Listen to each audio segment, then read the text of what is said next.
As an entrepreneur, are you willing to put in the time and effort to be the best in your industry? Are you familiar with Jay Abraham's strategy of preeminence?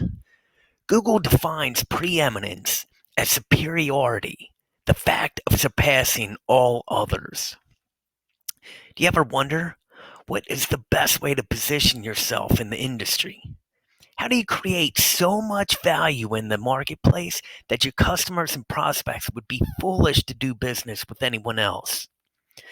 How do you become the go-to person, the number one obvious choice, so people will reach out to you where you are placed head and shoulders above the competition? I'm sharing a strategy, a philosophy, an idea that goes way beyond trying to compete. What you do with it is your prerogative. However, if you are looking for a marketing strategy that delivers, then I ask you to suspend from today forward the way you have operated your business, the way you have looked at your relationship with your clients, the way you have looked at your goals and purpose. We propose from this moment forward that you see yourself in the relationship you have with your clients as their most trusted advisor, counsel, confidant, fiduciary, in whatever field of endeavor, area of expertise, or outcome that your product or service produces.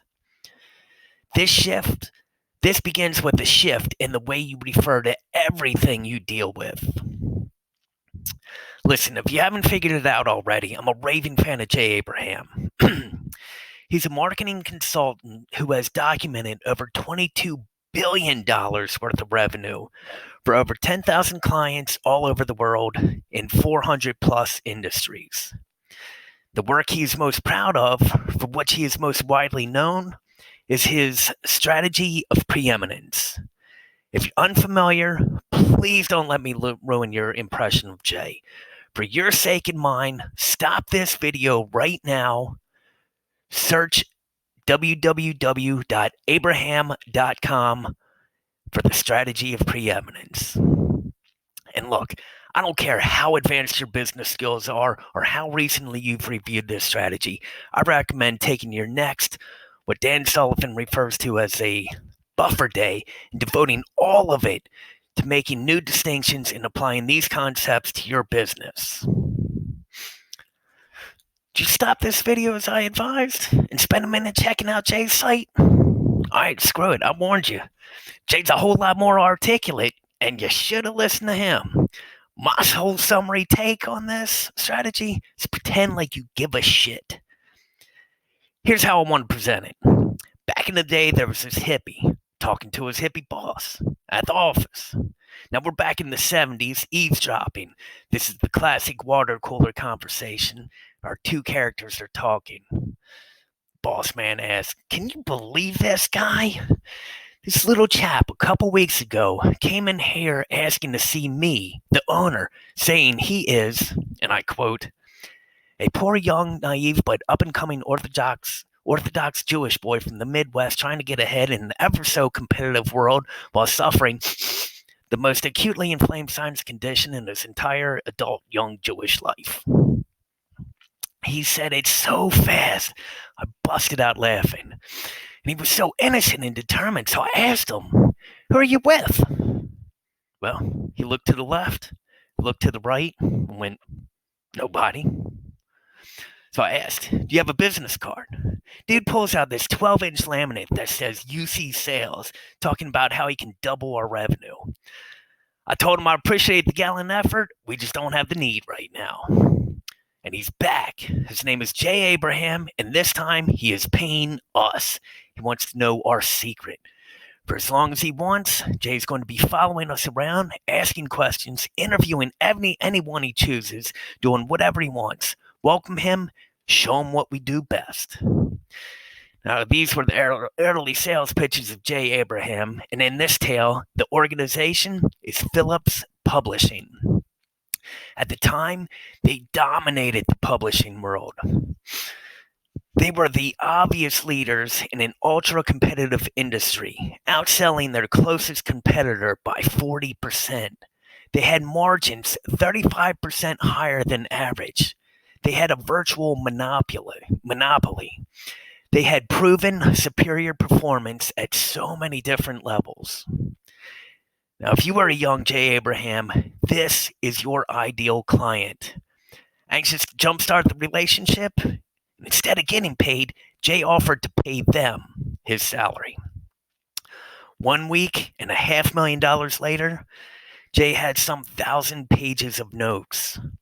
He was determined to learn precisely what they were doing, how they were doing it, and of course, he wanted to know the reason why.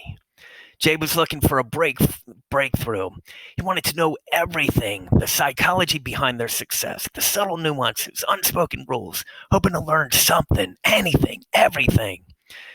He observed, questioned, and interviewed everyone from the CEO to the janitor, from managers to the laborers, from the writers, receptionists, suppliers, vendors, clients, everyone.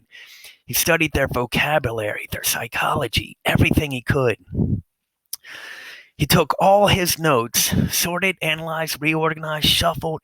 He took everything he learned, looking for correlations, anomalies, hidden factors. Then took a bunch of time trying to figure out what the data was saying. Out of this came the strategy of preeminence, which you can find at his website at abraham.com.